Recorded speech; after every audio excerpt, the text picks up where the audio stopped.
When Paul says that God has not given us a spirit of fear, but of power and of love and of a sound mind, he's addressing something deeply ingrained in the human heart: the fear of being helpless, of being alone, of losing control.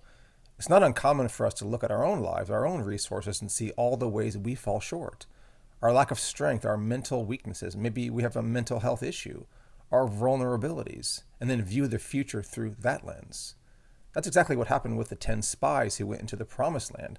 They saw the giants, the fortified cities, the impossibility of victory, and when they looked to themselves, the task seemed hopeless. But two of them, Joshua and Caleb, saw something different. They saw through the eyes of faith.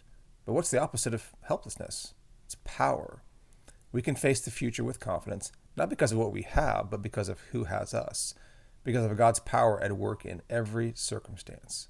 Then Paul adds that God has given us a spirit of love. Why love? Because one of the greatest fears we carry is the fear of being unloved or rejected. We were made for connection, for community, for fellowship. And the only way we can love freely, even in the hardest moments, is because He first loved us.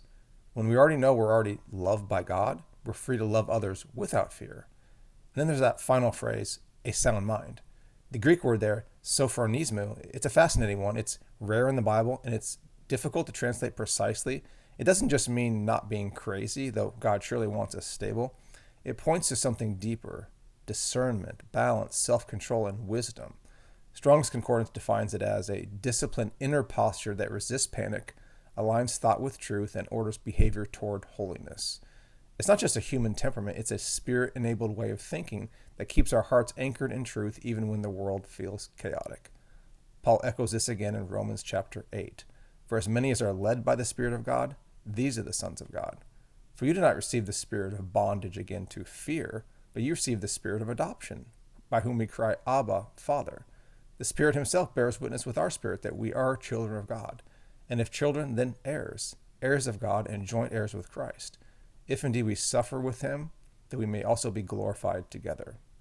So when fear tries to rise, remember this: God has not given you a spirit of fear. He's given you power to face what's ahead, love to stand firm in a relationship, and a sound mind to walk in truth and peace.